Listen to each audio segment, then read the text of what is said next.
All right. So this is the second part of the course, probably part one. I feel like this might be a little long, but this is going to be basic understanding. And I believe that most people in this movement either don't really understand the basics or are purposefully deceiving you. Or maybe they themselves are just deceived. Whatever the case might be, but I just want to start here. So here we go.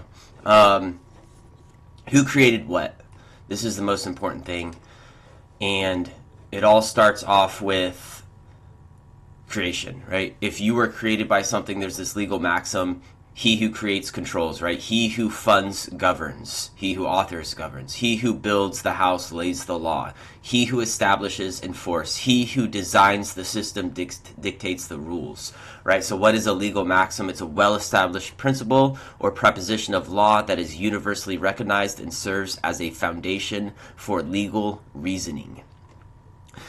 These maxims are often derived from Roman law, English law, natural law, and they're provided concise, authoritative statements that guide judicial decisions and legal interpretations, right? So this is the basis. These statements right here are the basis, the reasoning basis for any sort of decision that is being made. So he who builds the house lays the law, right? This is very well established. He who creates controls. So you are a creation of God, are you? We'll decide that. Or I guess you'll decide that. You'll have to make that decision to truly understand who you are and whether you're a creation of God or not. Because based on who you identify as is going to determine who essentially your God is, right? Who you are is in relationship to another. So who created you is going to define your identity. So logic and legal maxims make it clear: if God created you, you are under his law and within his creation. If God did not create you, or at least you're identifying not as God's creation, you are going to be under another set of laws, right? So ultimately, yes, God created everybody, everything. There's no one. It's like a video game, right? If you're inside a video game, you could create something in that video game, but the overall creators, whoever developed the video game, right? You could create something in Earth. You could create another identity. You could create another profile, but ultimately you're still within the creation of God's creation. So you could play these games. Everybody's playing the game. Here's the game right here. It's the game of personhood. It's the game of legal fictions. It's the game of taking something that's true and adding a little bit of lies to it, and then the output is something that was not true to begin with, right? A little leaven leavens the whole lump, right? You add this legal fiction, right, to something that's real, and now something that's real and true, and now what is real and true is now fiction because it's been poisoned. So who created what? Man created persons, right, through government. So up here at the top is God. God creates man, one below. You know, there's other stuff going on, but just for the sake of simplicity, God, man creates government, government creates person. That which is created by law is governed by law. These are maxims. A legal fiction is especially useful where truth cannot apply. Interesting. Okay, truth cannot apply in a situation where you no longer identify as a creation of God. So a legal fiction must be created. The person is a legal fiction. It is something that is not real, that is treated as real, so you could take what is real and make it fake. That's what it is. So the natural person, I can't see my notes, creates the legal system, which is a mechanism. Do I have that there? No. So man creates the legal system and then uses this as a mechanism to attach rights and duties to a natural person, their creation, right? So right here, let's expand this right here so we could see it. Section 8, the word person or persons, wherever used in this act, shall be deemed to include corporations and associations existing under or authorized by laws of either the United States, the laws of the territories, the laws of any state, or the laws of any foreign country, right? So this is, it's something that's authorized by a fiction. It's a fiction. Person, this is from the, here's the website, azledge.gov. Person includes corporation, company, partnership, firm, association, as well as a natural person. Okay, well, it's a natural person, so it's not a fiction because it's a natural person, right? Well, if we look right here, it says a natural person is a living human being. Okay, so it's a living human being, so that sounds good. But then let's keep reading. Legal systems can attach rights and duties to natural persons without their express consent. That doesn't sound right. If you could attach something to someone without that express consent, there's something else going on. That is the legal fiction. It's really a hidden contract, which I thought I had something to show you, but I will show you that the birth certificate is a contract, and we will prove that either in this video or part 2 of this one if this one gets too long. So, okay. Natural person's a living human being, right? We're all living human beings, right? Well, let's see what the law dictionary, right? Because this is the realm of law. We have to define it using the law dictionary. Human being. See monster. Okay, let's go see monster. Monster. A human being by birth, but in some part resembling a lower animal. A monster hath no inheritable blood and cannot be heir to any land. That's crazy. You cannot be heir to any land, right? So when we read the Bible, for instance, it talks about us being co-heirs with Christ, and we will inherit the entire earth. So if you identify as a natural person, you cannot also be identifying as a, let's say, a son of God, or just a man in general, a man created by God. A human being, according to these definitions, is a person, and a human being and a monster. These are not creations of God. Did God create this monster, a human being that cannot inherit any land, right? The people, the children of God inherit land. This is not a creation of God. Of course, it's within his system and he indirectly created all things. Yes, I understand that, but man created this out of his will. This was not God's will. Right? Will, that's another good word we could look up. So I know this might be some review to a lot of people, but trust me, it's going to get a little more interesting as we move forward, but we got to start with the basics here. So a person is a man with a particular status, okay? Of a particular status. So there's a hierarchy of man. That which gives effect to a thing is greater than the thing itself. Okay, very interesting. It's almost like rights and duties are being attached to this person. You are a creation of God, right? A man, a living man, is a creation of God. A person is very distinct from man. The person was created by the state, the man created by God. Different identity, different being, different lawgiver, and different judge. That's what it says right there. So there's this distinction. There's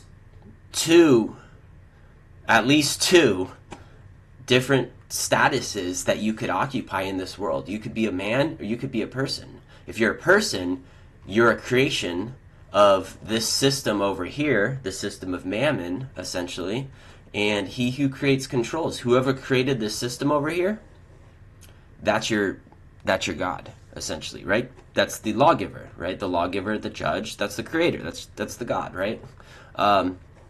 Let's move on. So this is just ripped out of AZLedge.gov again. So I typed in person, here it is up here. Every time you look at any law ever, it's going to say person. A person shall not willfully refuse. A person who violates this section right here, talk about trial. A person who is in a country or county. A person who obtains property unlawfully. Blah, blah, blah. Person. I searched man right up here. 0. This has nothing to do with man. If you're a man, This has nothing to do with you, okay? Now, we're going to get later into the presentation here that still a man is essentially a person. We'll get to that. But as of now, I'm trying to make the point of the distinction between man and person, and a person is deeper into the matrix, a matrix within the matrix, if you will, of this whole system, and they no longer, it's better to be a man than a person, right? But the man is still a trap. The living man, the common law, all that's still a trap. All of that's still a complete deception. However, right now we're proving the point that there is a separation between person and a man, and all laws govern the persons, not man, right? All of the laws within the state, right? There's other laws that govern man, but these laws right here only govern persons, right? Because this is an artificial creation that created it, and a person's an artificial creation. This is the creator of the artificial creation, therefore this controls the person, governs the person, right? Statutes are the will of the ruler, right? It's the will. We do the will of the ruler, which is the state, which is our creator, which is our God. Human laws are born, live, and die. All this stuff constantly changes. There's no truth found in this, right? What might be true today might be false tomorrow, which means there's really no inherent truth to it. There's no moral, like, it has nothing to do with reality. It does not have a place in reality. It just is what it is. It's just what we all agreed upon, right? E pluribus unum, out of many, one, right? We all vote and agree that this is what we're going to, this is how we're going to govern ourselves, and then we all create this idol that we worship called statutes, right? We worship the statue, right? The statutes, and we create these statutes, these idols, these policies, these laws, these fictions, and then we put it up on a pedestal and say that's our God, and then we bow down to it because we are putting on the mask and the character of the person and saying this is our religion, this is who we are. We worship the state through right? Worship is to serve, right? We serve the state through obeying its will. This is the will of the state, which is really us, right? Who else would it be, right? It's ultimately, there's deeper things going on, but in the end, it's all us really making these decisions. Who is influencing these decisions? That's another discussion, but ultimately, we made these decisions and we said we're going to be under this law, and it's our will that we are standing underneath and obeying for the purpose of, let's just say, government. So the state has no authority over man, only persons, right? The person is a legal fiction. It's an ens legis, right? It's a creation of law that transform your identity to appear, just an appearance, as something that it is not, a creation of the state. The state has no authority over God's creation, but does have authority over its creation. The person that you identify as and for, right? So the state has no authority over God's creation, but when God's creation identifies as a creation of the state now has authority over God's creation because God's creation sees itself as a creation of the state, right? Does that make sense? Kind of a weird situation that we're in, but it's all about identity and who we believe ourselves to be, and really the faith that we have, right? This whole system is propped up by the full faith and credit of the American people, right? So it's very much faith-based. It's a religion. We're going to get into it. All right, he who creates controls. So right here, I was going to put a bunch of definitions of persons, but I think we're getting the point here. So a person shall include every infant member of the species Homo sapien who is born alive at any stage of development, right? So infant is a minor. We're going to get into the verse in the Bible where it talks about tutors and governors and how we are born into this system and we're not meant to stay in this system. We're meant to come out of the system, come out of her, my people, right? Her being this system that is created by us, through us, to enslave us, to keep us distinct, to create some sort of illusion of order outside of order. He who creates control. So statutes are the will of the ruler. Human laws are born, live, and die. So this is the same thing. The man and the person are at odds. God is no respecter of persons. So I do want to read this right here while we're talking about this, because it's crazy. If you like reading the Bible and think that it's true, this might blow your mind. Actually, let's do the slide first and then we'll read that. So right here, I'm making the point that I typed in the word person. It was just up. I closed it, but it's just up. It's the dictionary. I wanted to see where it uses the word person in the Bible. And every time it uses the person, it says something about God's no respect. God respects any person. God does not, neither doth God respect any person. And that thou go battle into thine own person. You have slain a righteous. Like every time it uses person, it's cut off here. Let's see, move this. Will thou accept his person? Will you contend for God? I pray, let me not, I pray you, accept any man's person, neither let me give flattering titles unto man, right? We kind of just talked about that, the duties and obligations associated with the man, the flattering titles, the things that were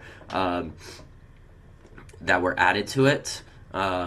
Right here, legal systems can attach rights and duties to a person with a particular status, right? And then here in the Bible, it says that I pray that I don't, neither let me give them flattering titles, right? Let me not turn this man into a person. And it says right here, accept any man's person, right? So that's very clear. A man has a person. A man is not a person. So if we're talking about a person, it's not the man. It's something that is, it's a distinct entity. It's an ens legis. It's a creation of law that a man has. It's not man. There's a distinction right here, very clear. In whose eyes a vile person is condemned. Likewise, the fool and the brutish person perish. They're comparing the person to a fool, right? So yeah, just do a word search. It's appears a lot in the Bible, the word person, and it's usually making it very clear that the same person that they're talking about in the Bible is a fiction. It's not real. It's an appearance. And then once we get to this verse, we'll read it. But of those who seem to be somewhat whatsoever they were, it maketh no matter to me. God accepteth no man's person, for they who seem to be somewhat in conference added nothing to me, right? This man's person seemed to be something, but then when I got to know him, it was just an appearance. It was just this flattering title that he put on, right? Judge this, honor this, whatever, right? Man has a person. You're not a person. It's literally impossible for you to be a person. How could you be a person? That's stupid. Like a person, that's like saying I'm a stapler, right? Or let's get like, this is me. This is me right here, guys. No, it's just an appearance. It's an identity, right? Like, you can't be a person.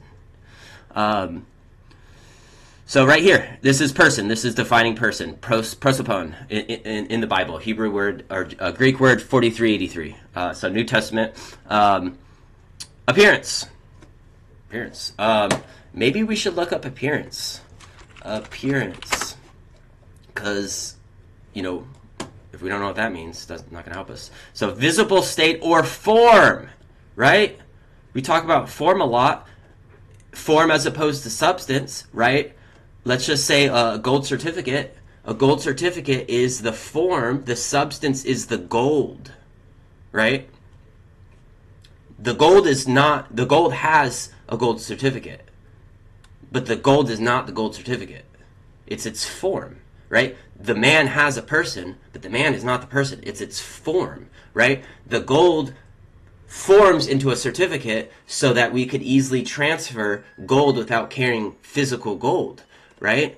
The man becomes a person so that lots of reasons, but let's just say so we could operate in commerce, right? That's definitely a reason, right? We could operate in commerce. That's one of the big benefits that we get. We could operate in commerce, which, we could always operate in commerce in some sense, using other avenues, but it's a form. The appearance is a form. It's not the substance. It's not the real thing. It's the shadow of something. It's form. It's the appearance. Somebody once said, nothing is as it appears. And if you think about it, it just gets more and more profound, that statement, right? It's mere show, right? If you appear as something, right? If you appear as a person, that's not you. Nothing is as it appears. To appear is its visible state. You can't be that. You just appear as it, right? It's your public persona. It's how you show yourself and present yourself. It's not actually who you are. Nothing and no one is as they appear. That's always a true statement.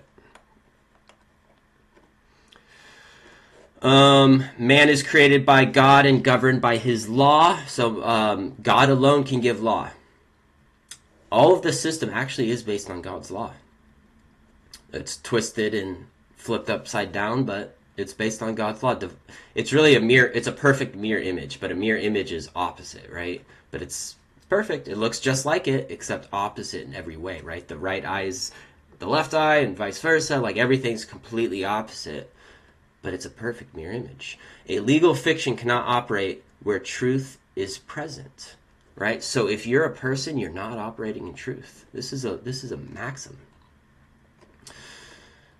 God created man, therefore has authority over man. The worldly systems know God created and controls man. This is why they do not govern man, right? If they had control over man, they would govern man. But they have no control over man. They don't govern any man. That's why you always have to appear. You have to be in a form. You have to transform yourself, right? Doesn't the Bible talk about something about transforming? Yeah, I think it does. We'll get to that. But what are you transforming to? Are you transforming into something greater than you currently are, or something less than you are? Are you transforming something to be more like God, or something more like mammon? You're going to do something. You're not going to stay stagnant. I'll tell you that. You're going up or you're going down. Those are the choices. Illegal fiction cannot operate where truth is present. So God created man, therefore has authority over man. Can anyone argue that? Right? Like, can anybody argue that he who creates controls? The world systems knows God created and controls man. This is why they do not govern man, but they created the person to change the identity of man through the mind, through your belief, right? The man is dead, right? You've been, right? My people perish for the lack of knowledge, right? You don't know who you are, and you're identifying as a creation of somebody else, and you're animating their system and their form because you're confused. Through the mind. You're in the mind. You think that you're something that you're not because they told you that's who you were and you didn't know any better. But now you do. To act as a person and a creature of the state. Thus, the state is the creator, the God, and the judge. Yep. The real law governs man. Are these the same? So the real law governs man. So here it is in the Bible. This time I typed in man, just like I typed in man in man's law, and it was just 0 times. But here we got 2,426 times. Man. Right? It's all man. I guess these are the same. I thought I had 2, but it's over 2,000 times here. So just go read man, go read person, compare the differences. We've done a little bit of that here. But if you're still not convinced, go open up the Bible. Go get yourself eSword right here. Looks just like that. Click on the Bible. Click on search. Type in man. Click. And then person. And then just kind of just spend some time reading those verses. You'll get the picture. God created man, therefore has authority over man. So this is the same there. I just want a different picture. The real law is the royal law. So we're going to get into this more later, but I just want to bring this up to your attention now. So, James, let's go to it. It's James. This thing's in my way. James. Oh, it's already up. Of course. All right. So, all right. This is going to be perfect to kind of bridge where we're going and then cap up what we just looked at. So, James 2:8. If ye fulfill the royal law according to the scripture, thou shalt love thy neighbor as thyself, you do well. Here it is. But if ye have respect to persons, ye commit sin and are convicted, right? That's what this word means. If we see right here, convict of persons, ye commit sin and are convinced of the law as transgressors. So this is such a perfect delineation between the two. 2:8 right here. If you fulfill the royal law, who fulfills the royal law? It's not persons. Persons have no face before the law. They're not recognized before the law, just like the man is not recognized before the state. It can't be. It literally can't be. It literally cannot be. You have no appearance before the law. They cannot see you because you don't appear in their form. You have to be transformed to their form to appear as one of them, as a subject of them. That's why you always have to appear. That's why you always have to give your name, which is their name, which is, right, the all caps ens legis name, right? You have to say, yep, I am your creation. Judge me, govern me, control me, tell me what to do. You are my God, right? You have to, that's the first thing that they need you to do that.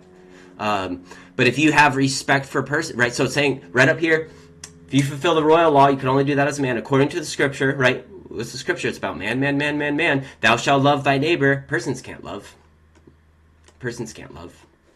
They're incapable of loving. They have no, you literally cannot love as a fiction because love is truth. And if you're a legal fiction, you have no love. If you're operating as a person, you have no love. You cannot fulfill the royal law. It's just what it is. Shalt love thy neighbor, right? So it's man right here. This is the law under man. But if you shall have respect of persons, if you're going to put the mask on and say, oh, look at that title, look at all these benefits and, the obligations. Oh man, he's holding all those burdens. He's so good. Look at his title, look at who that person is, look at all the money he has, or whatever worldly things that are attached, right? Remember the attachment, right? The things that are attached to that person, those titles that everybody wants, the everything that the world has to offer. That's the person. If you have respect to person, if you are a person, you commit sin. You're a liar. You're a transgressor. You're not even a man. You're less than a man. You have no face before God. You literally have no face before God. Elsewhere in the Bible, it says that he can't even hear your prayers. He can't hear the prayers of a person. It's a fiction. Is this thing going to talk? No, well, you talk for it. But you talk for this. So this thing's praying because you're saying, this is me. That's what a person is. So if you fulfill the royal law, you have to be a man. If you are a person, you're a sinner, right? So if you're a man, you do well. And if you're a man and you love, you do well. And if you respect for a person, you're sin, you're a transgressor, you have no face before God, you're a violator, you're a breaker of the law, just simply by saying I'm a person. You have no capacity to love whatsoever. So just, I don't know. I've thought a lot about these verses here, and I've spent a lot of time just looking at every single word. So look into it, check it out. But there it is. So James 2:8, 2:9, and we could keep reading it. It continues on. For whosoever shall keepeth the whole law and yet offend in one point is guilty of all. Cat's really going at it there. So that's the system, right? If you say you're a person and now you're under the entire law, all of it, because you're now under that system. For he that said, do not commit adultery.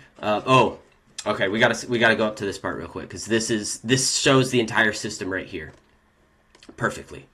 So speak ye, and so do, as ye shall be judged by the law of liberty. Okay, so what is the law of liberty? So right here, if we click on liberty, right here, the word is Eleuthera. My cat back there making all this noise, her name is Eleuthera. We call her Lulu. Lulu. It's the dual system, right? This was just by happenstance. But then we looked in this. It's the craziest thing. So what does Eleuthera mean? What does Lulu mean, right? It means from, so freeborn. Let's click on this. Look up. So this is where it's from. This is so crazy. Unrestrained, that is, as a citizen, not a slave, whether freeborn or manumitted. Ooh, this is a good word. We're gonna look this one up real quick. We're just gonna learn some words right now.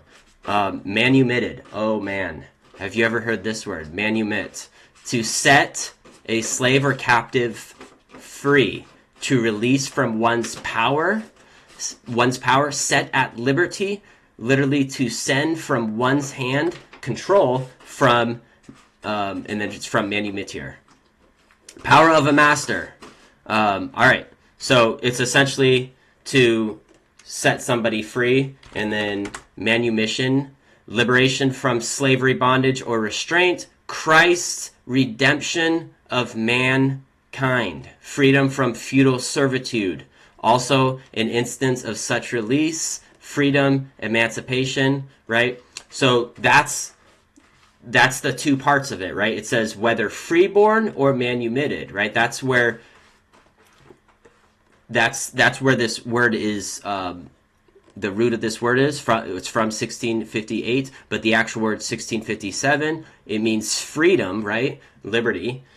But then it says legitimate or licentious. Okay? So I know people use the word legitimate, but we got to work it up. But we got to look it up because you don't know what it means here's a good rule. If you haven't looked up the meaning of the word, you probably don't know what it means. Don't trust what people say. Don't trust what I say. That's why I'm showing you. Lawfully begotten, born of parents legally married, lawful. I think if I click it, I have my highlights. I don't know why they disappeared. Lawful, fixed by the law. Oh, there they are. Okay. Lawfully begotten, make lawful, declare to be lawful, right? It's lawful, right? That's legitimate. Let's go to licentious. This one. So it's saying you will be judged by the law of liberty of legitimate or licentious freedom, right? You're free, but is it legitimate or licentious? What's licentious mean? Morally unrestrained. Morally unrestrained. But then it says full of license. Whoa. That's crazy, right? Let's read license, right? Freedom, liberty, in both a good and bad sense. License. Let's look up license. Formal authorization.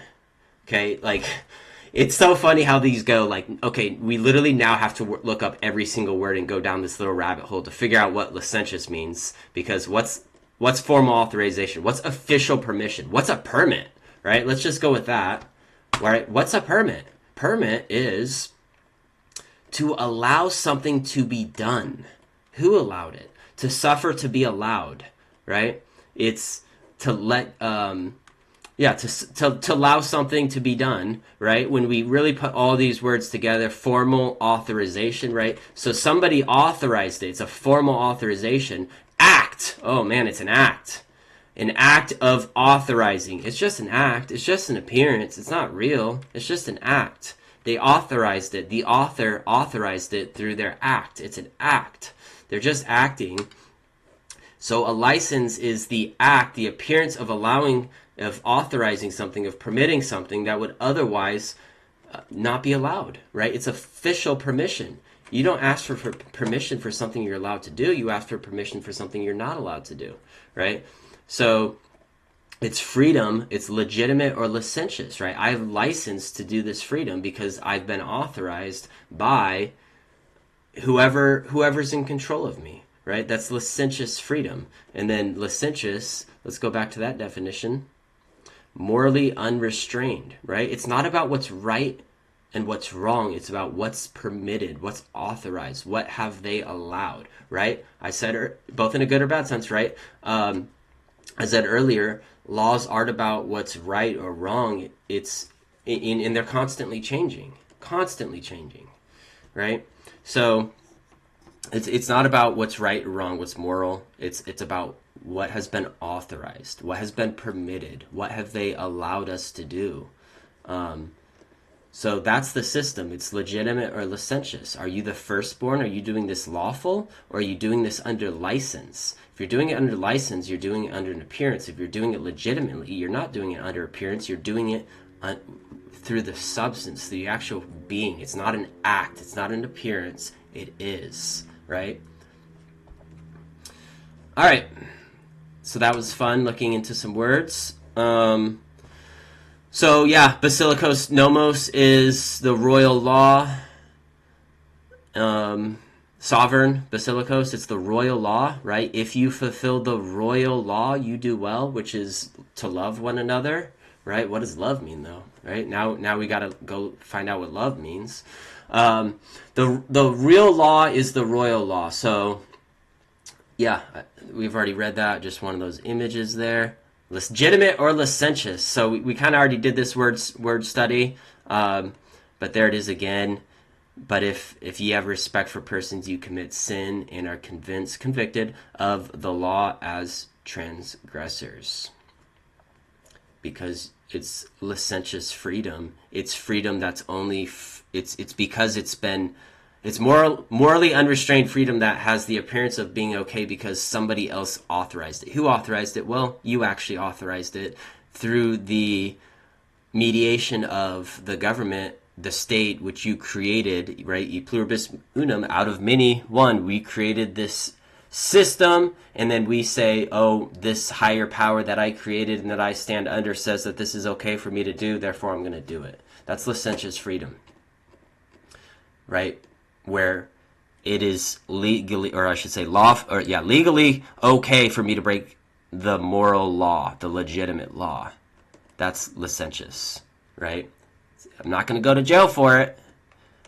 It's okay, but it's not legitimate. It's not lawful,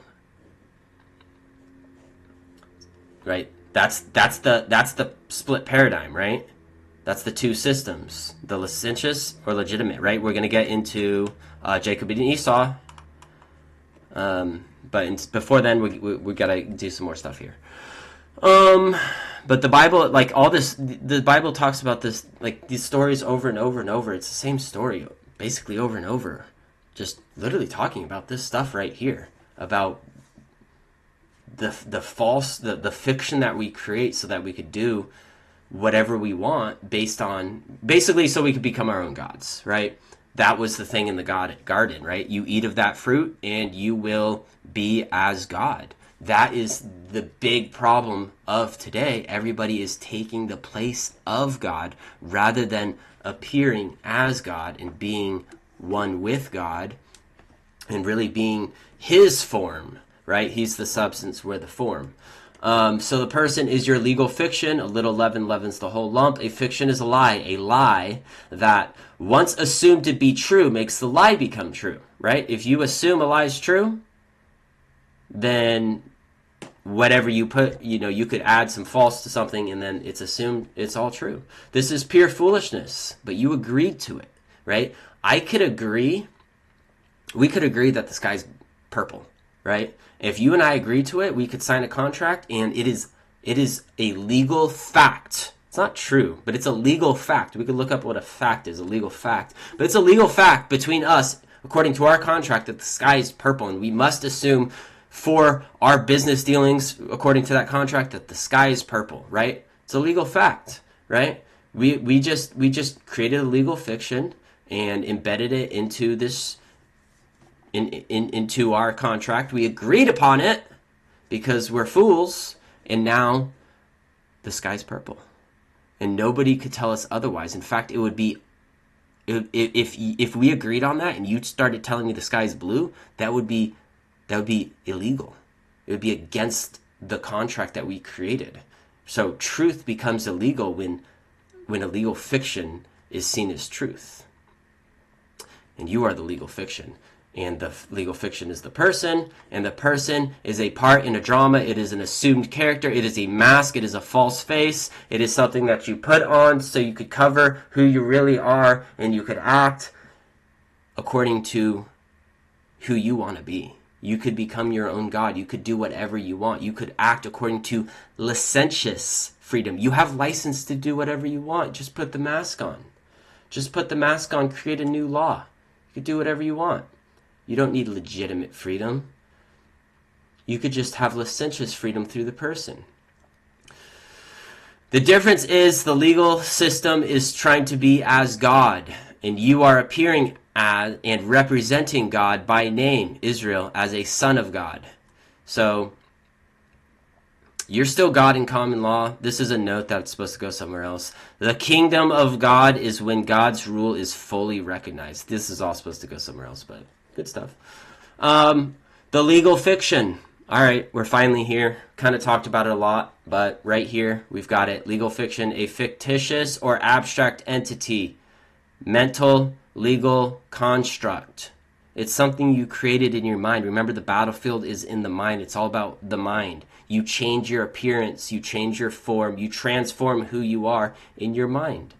It's a mental legal construct that you choose to identify. You identify as the person that's under the state, and you're bound to those rules and regulations because you are a creation of the rule giver, right? Of the state.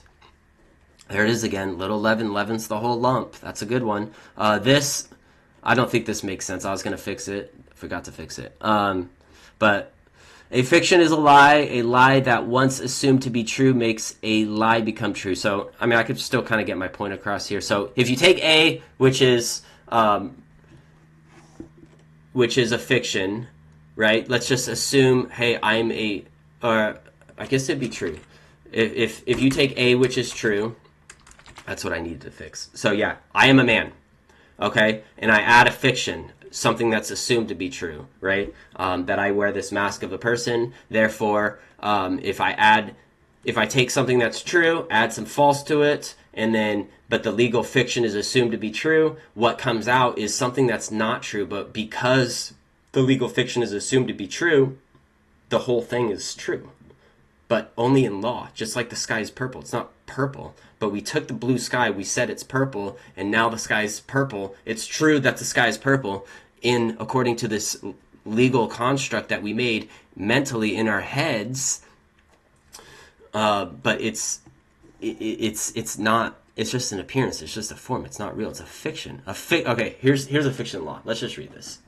Fiction law. Something known to be false. It's known to be false. It's not real. It's not true. Is assumed to be true. Something that is known to be false is assumed to be true. This allows a lie to become true in the legal system. It's called the legal fiction.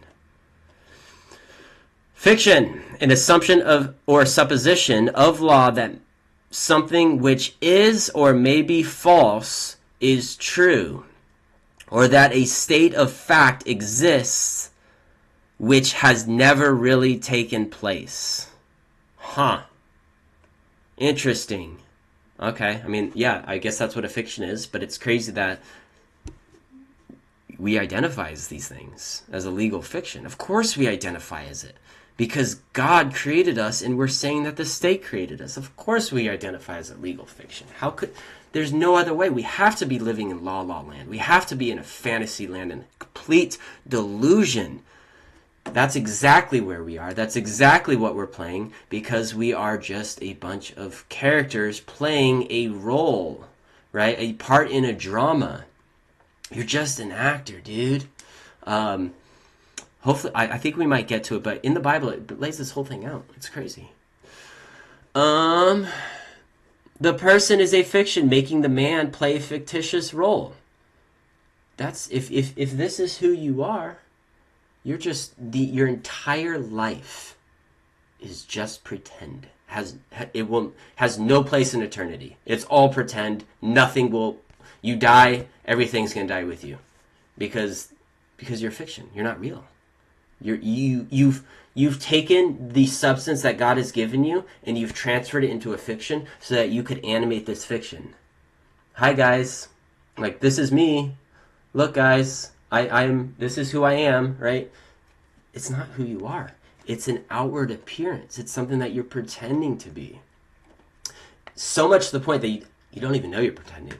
You've identified so much as the person, as a creation, that you fear it.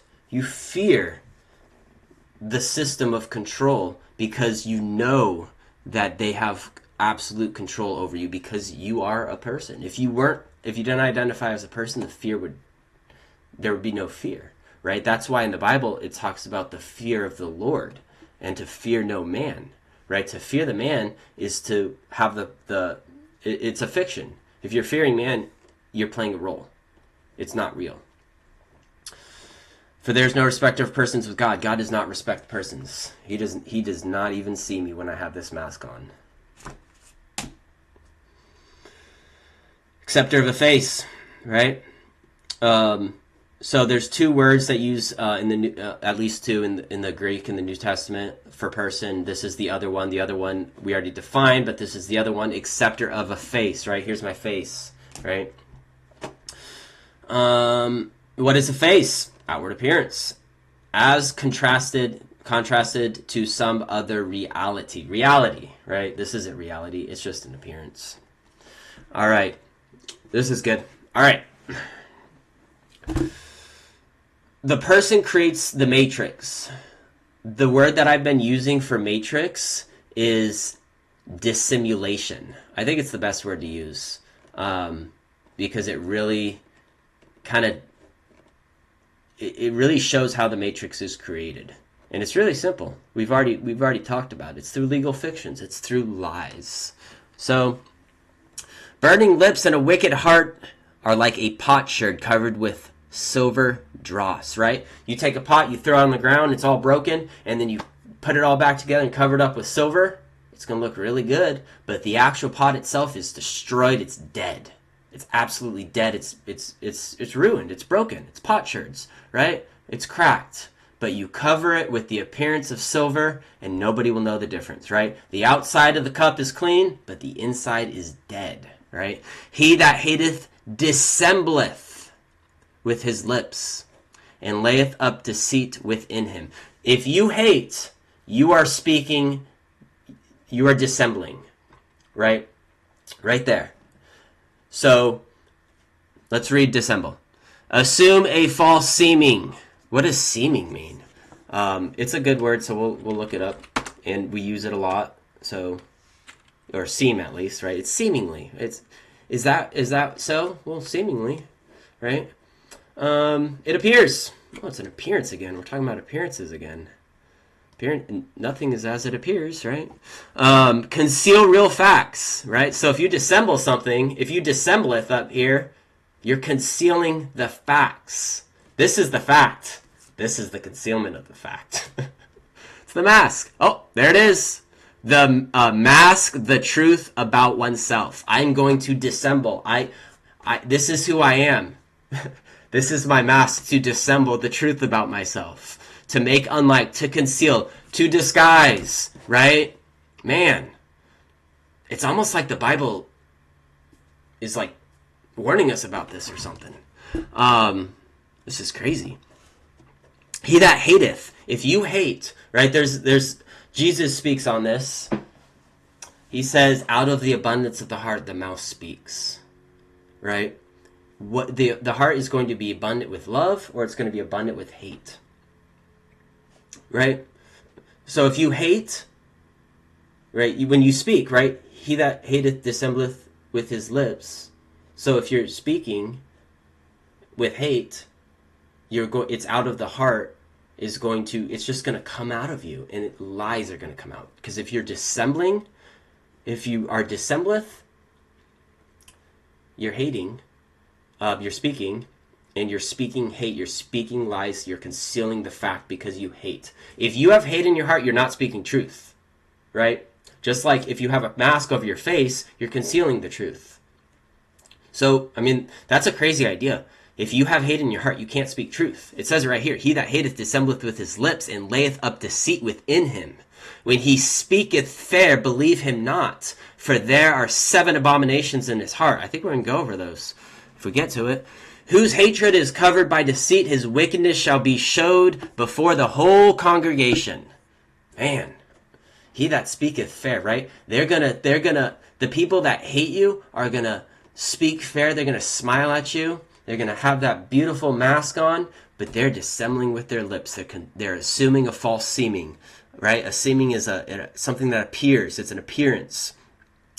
To have or present an appearance of being. Nothing is as it appears, right? If you have hate in your heart, you are a person. I don't care if you've done your whatever with your birth certificate or did this or did that. If you have hate in your heart, you're a person, because you're a liar, because you dissembleth with your lips, and you create the dissimulation, which is the matrix, which is getting everybody caught into this false illusion of no longer being a man, which we don't even want to be a man. We want to be something much higher than that. But now we're becoming persons, which is much lower even lower than where we started. This is crazy stuff. Dissemble. So a person hold lies in the heart. Out of the abundance of the heart, the mouth speaks. Right? If you speak lies, that is because there's hate. There's hate in your heart. Simulation, all right? So we're going to talk about dissimulation. Simulation is a false show, a false profession, all right? Dissimulation is concealment. Let's blow this up. Ooh. Concealment of reality. Bring to front. This should be easier. Center page. Order. Bring to front. There we go. All right. Dissimulation. Concealment of reality under a diverse or contrary appearance. It's an appearance. Nothing is as it appears.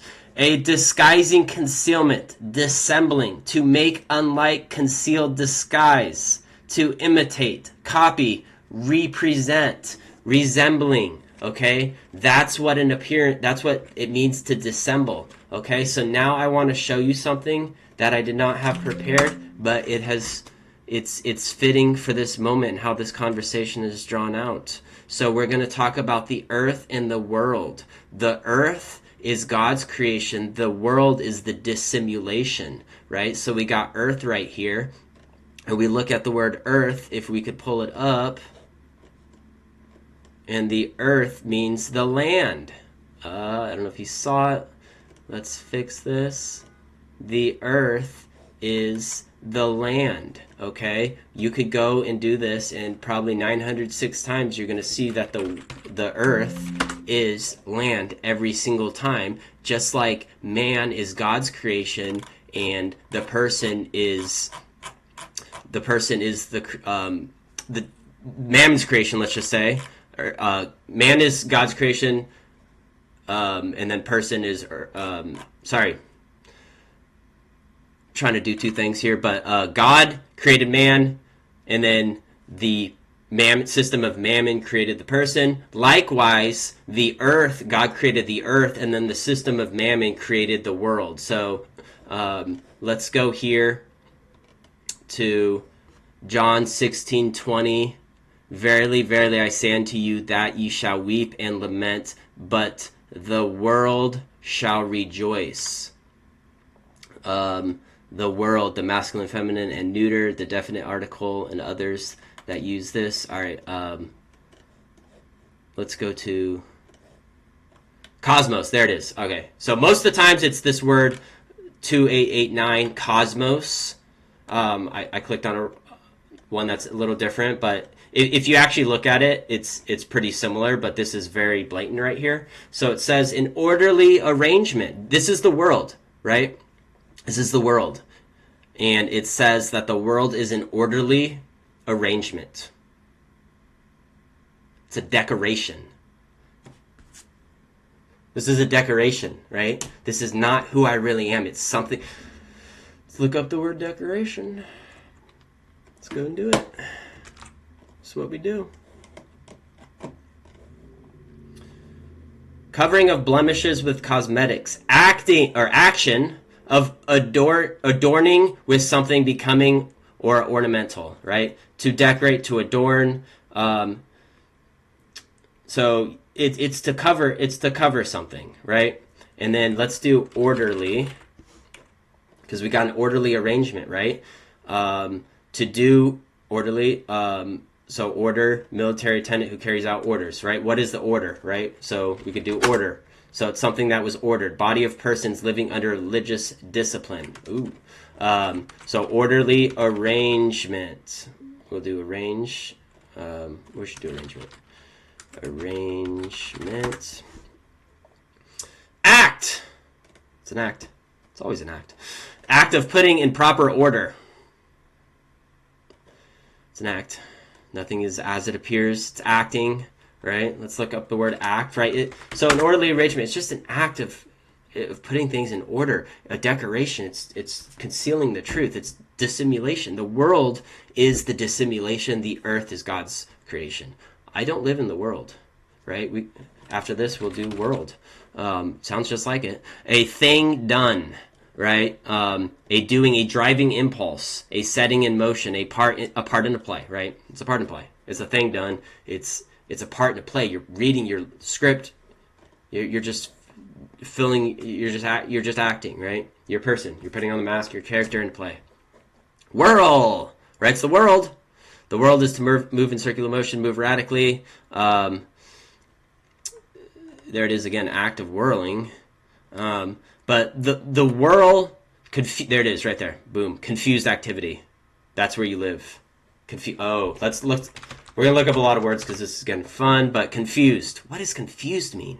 Man, fuse. Con is with, and fuse is to take two and put them together, right? Liberty, licentious, and legitimate freedom. Let's put them together so we could confuse all these people. Confuse. You're fused. Confounded, right? God has confounded the things of the wisdom of this world. To pour, to mix together, to mingle, right? Public and private don't mix, right? We all talk about that. We're all confused, right? To join together, to take the man and the person and say, you guys are one, and you're confused and you don't know the difference, right? Confuse. All right, let's move on. But dissimulation, that's that. That's crazy. Let's read Galatians 2:13 here. And the other Jews dissembled. Actually, we got to pull this up in the Bible because I think I might want to see some other stuff in it. Is 2:13. Because this is good. This is where you're going to get your real answers because this is the book of the law. You could study the United States law all you want and think that's cool, and it is like cool. You can learn a lot, but this is, if you haven't studied this, you can't recognize the counterfeit if you haven't seen the truth. This is the truth. If you haven't seen it, if you don't know it, you'll never recognize the counterfeit. You're gonna be confused.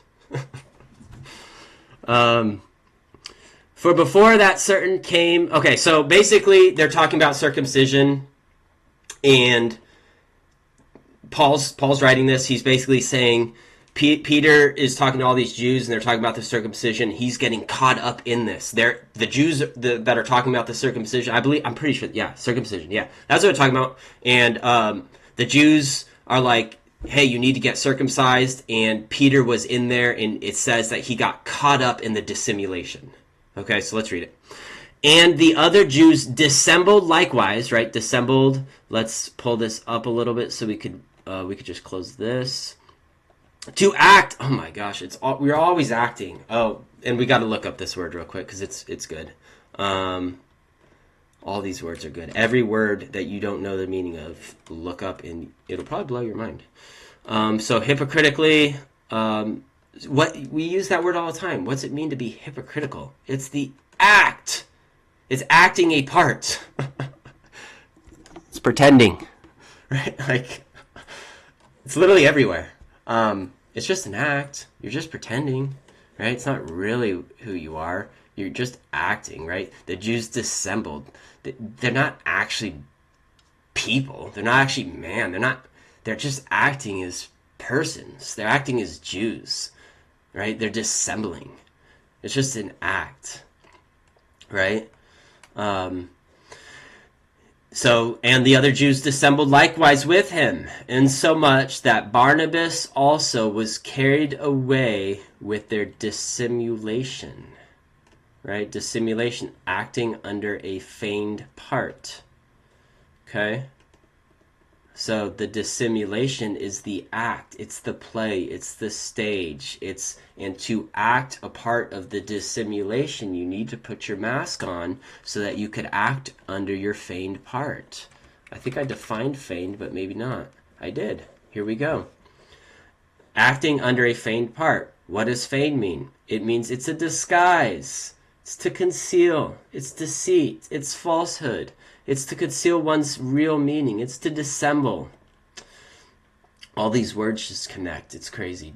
To make false pretenses, to lie, to pretend to be, to simulate an action in emotion. It's just a simulation. You're not actually doing anything. Persons don't do anything. If you're speaking from hatred and lying, you're dissembling, you're creating a dissimulation. You're not actually doing anything. You're just acting. It's an action. You don't have emotion. It's just a simulated emotion. You're not acting. It's just a simulated action. You're not real. You can't be. You've integrated a fiction into your being. You're fake. A person's not real. If you're a person, you're not real. You're covered, man. You're covered by the world. Your world. You're confused, right? That's what world is.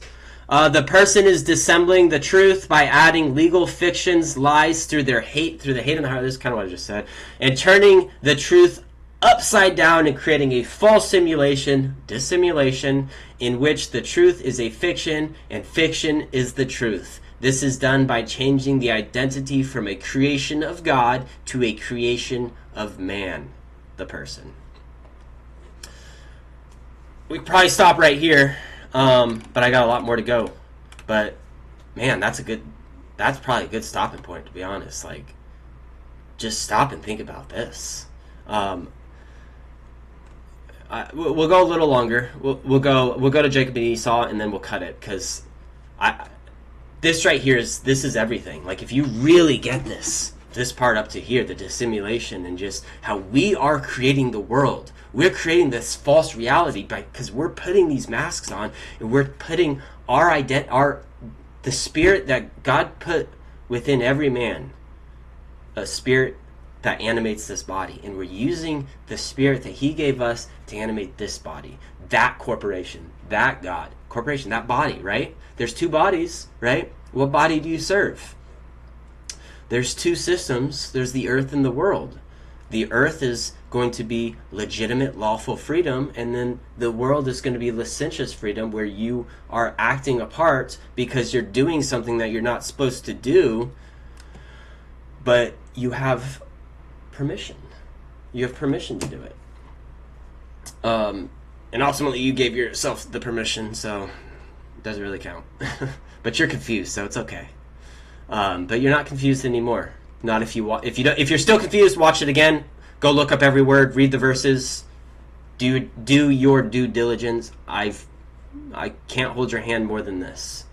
We're defining I guess I could, but this is laying it all out. This is laying it all out. And if you don't get this, I put this in here. This is why I put this in here. Your heart should always be seeking justice. If you don't get this, you're either not paying attention or your heart is not seeking justice. Even for yourself, your heart's not seeking justice. That's why. That's why you're not getting this. So put away all this stuff, throw it away for a little bit. You don't need this knowledge. You're not ready for it. You need to go seek justice in everything that you do. And if you don't do that, you will never see this. You will never see it. Because this guy does not seek justice. The man seeks justice. And if you don't seek justice, ask God for justice. Just say, God, I want to seek justice. I want justice. I want to give justice to everybody in my life. And I want to find the just in every situation. I want to make everything just, right? And your heart, right? Out of the abundance of the heart, the mouth speaks, but also the body acts, right? We don't act because of some rules, right? The law's been embedded into our heart. We act because it's coming out of our being. It's coming out of our heart. Out of the abundance of the heart, we act, right? We be, I should say, rather than act. Act in the sense of we're making an action, but not in the sense that we're just pretending like the persons are, like those that are part of the dissimulation and live in the world, right? We're on the earth, God's creation. Dissimulation, so yeah, concealment of reality under diverse or contrary appearance. It's all appearances and nothing is as it appears. So here it is, the two systems. We will end probably with this slide. Your heart should always be seeking justice. If you're not seeking justice, this whole the truth is encrypted ultimately in love. And if you don't have love, and justice is a byproduct of love, if you don't have it, you probably won't see this. Probably won't see it. All right. So God versus mammon, the devil, the two trusts. All right. So the next part of this course is going to be focused on the two trusts, God versus mammon. So let's end this, kind of recap everything. And then kind of prime the next video here. We might go to Jacob and Esau because we might start the next one or both. Federal. All right, so let's read this first. Israel hath sinned, and they have also transgressed my covenant. Right? If you've read the Bible, it's all about covenants, agreements. Right? There's agreements made, and then essentially, in the Old Testament, there's agreements made between God and Israel, and then Israel, the nation, goes and makes covenants with other nations, other federations, and then they get in trouble. Then God creates another covenant, pulls them out of trouble, and then it's just this thing that repeats over and over and over and over and over and over, and it's really kind of, also I think it's a historical truth, but then it's also a parable for our life and how we're constantly kind of going to the things of the world and seeking truth and seeking whatever it is that we want, justice or love or desires. We're going to the world to find those things, and ultimately in the end, we're never going to get them in the world because the world is just an appearance. It appears as the things that we want, but when we actually get them and see them, we realize that it's not what we want, and it's just an appearance. And it's not love, it appears as love. It's not truth, it appears as truth. And nothing is as it appears. So when we read Joshua 7:11 here, he uses the word covenant. It's God's covenant. And when we look at that word covenant, when we break that down in the Hebrew 1285, it says that it's a compact. The birth certificate's a compact. We can talk about that in the next one. Actually, I do have it here. I'll just read this real quick. I'll give you the... all right. Therefore, considering a national citizen as a citizen... hold on. Wrong page here. All right. According to Ballantyne's Law Dictionary, the word compact is a contract of important and serious nature. According to the 9th edition of Black's Law Dictionary, the word compact is an agreement or covenant between two or more parties, especially between governments or states.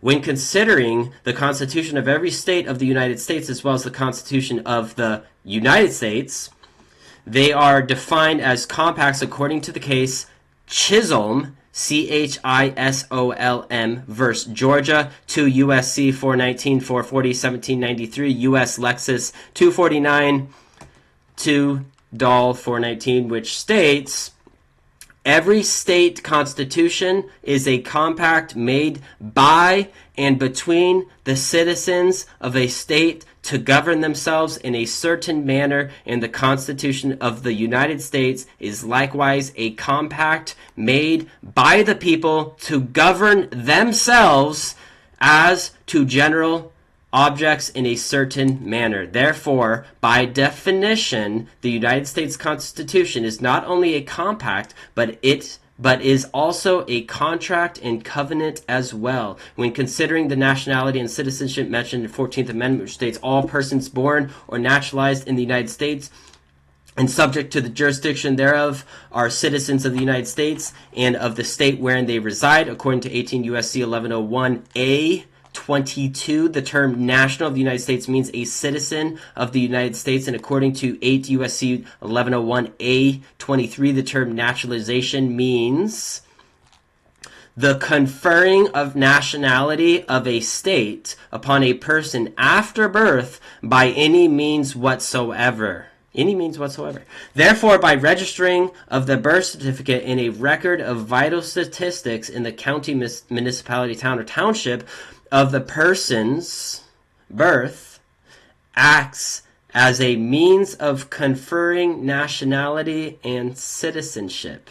The birth certificate acts as a legal instrument showing one was born or naturalized in the United States, right, the corporation, and was subject to its jurisdiction when the instrument was registered, which substantiates 14th Amendment citizenship. According to 9th edition of Black's Law Dictionary, the definition of instrument, legal instrument, is a written legal document that defines rights, duties, entitlements, right, this is the person, we already talked about that, or liabilities such as a contract. Black's Law Dictionary also mentions in the further down below, A.E. Randall, edition, 3rd edition, 1924, which defines instrument by stating, in fact, so this is what it says, in fact, any written, in fact, facts could be fiction, in fact, any written or printed document that may have to be interpreted by the courts. Therefore, considering a national is a citizen, and naturalization, which is citizenship, can come by any means whatsoever after birth, the legal instrument that is the birth certificate acts, it's always acts, as the means of granting nationality and citizenship when registered, which automatically becomes the legal instrument / contract that makes one subject to the compact of the Constitution. The Nationality Act of 1940, subchapter D, section 301.1, national means a person owing permanent allegiance as a citizen or a subject or otherwise to a state including the United States. So that kind of gets the point across of what I'm trying to make here. Here's a covenant here, and it's saying there's a covenant with God. The state of Israel, the nation of Israel, always goes and makes compacts and covenants with other nations. Is that not the birth certificate? Is that not the person that you're pretending to be and you are worshiping? You're worshiping your own person because you're serving your own person, because you're giving your spirit and your animation to the person to animate that. It's no longer I man, but it is John Doe, the all caps Inslee just fiction, that is actually the one living. But it's not actually living, it's just acting, it's just an appearance. But we are actually dead because we're surrendering our life. It's still just appearance, but we're surrendering our life and our spirit to animate that thing, right? We fear the things that that thing should fear. We serve the things that thing should serve, right? We receive the things that thing should receive, right? It's just an act. It's just an appearance. It's not real. It's no place in reality other than in your mind. And then your mind creates the reality and says that it's true. Or it's rather a fact. It's not true. It's just a fact. And facts could be fiction. So here it is. The word covenant means a compact. And then it says federate, a covenant. So federal, right? We talk about federal government, federal taxes, the big federal building, right? Federal Reserve notes, right? As a theological term. It's a theological term, right? Clearly it's a theological term because it's in the Bible, right? The means God, if you haven't figured that one out. theology. The means God. The person, the man, it's all God.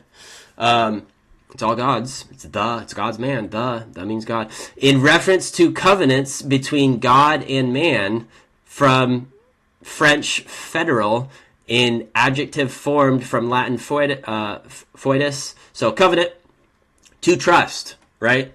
So we just read, and the next presentation I'll have all that on a slide, but we just read that the birth certificate is a compact, it's a covenant, it's a trust. And right here, it's saying that there's a trust, right? All throughout the Bible, but right here, this is just the one I use, but all throughout the Bible. Trust in me, trust in me, trust in me. God says that how many times? Trust in me, right? My covenant, this covenant, new covenant, right? The new covenant, right? The new covenant, it's a compact. It's an agreement between these, God and man, or in this case, in the birth certificate case, God in person, right? And the person is a creature of mammon. Ens legis, it's a creation of the law, but the law is it's all commercial. It's all commercial. It's all mammon, right? And ultimately, who owns the system of the mammon? In the next presentation, we'll talk about how everybody probably knows the verse. Satan, the devil, takes, after Jesus' 40-day fast, takes him up to a high place and looks at over all the land and says, all this I will give to you. He's essentially saying that I'm in control of it all, right? Elsewhere in the Bible, it says that the devil is in control. He's the god of this world. It says it. So, we're going to get into some deeper stuff. This was just a primate, and it looks like I'm defining the devil here. So prone to slander. Slander is accusing falsely. So the system of mammon controlled by the devil is accusing you falsely of being something that you're not. He's adding fiction. If he's accusing falsely, he's taking something that's false, giving it to you, which is true, and now you are becoming this because he's accused falsely, and you believed it. The devil speaks lies, creating the dissimulation, right? We're all part of the dissimulation. I looked this up. I forget what it means, though. Never seen this word outside of here. One who falsely it's the same thing. One who falsely and knowingly accuses another of anything disgraceful or maliciously propagates false reports, right? Calumniator, that's a new one, but it basically means a dissimulator, right? An accuser, right? Very rich definition, though, because one who falsely and knowingly accuses another of anything disgraceful, right? That's this guy right here. That's this system right here. Because this guy created this system, which is the dissimulation. It's all based on lies that you believe, which causes confusion. False accuser, slander, the devil is the dissimulation. It's the father of it. The covenant you follow determines where your faith resides. Oh, this is a good place to end it right here. The federal government is a covenant, a trust, an agreement that you are bound to, in bonds to, the borrower of slave to the lender, and have put your faith and trust in them, full faith and credit in the United States. The United States is backed by your full faith. Okay, this is getting religious here. It's backed up by your faith, right? It's a theological term. You give full faith and credit into their acts. It's your faith that gives the credit of their acts. You have faith in them. They give you the acts, and you act the acts out. So stupid. And you are moved and animated by the currency generated by your faith in the trust you have for your worldly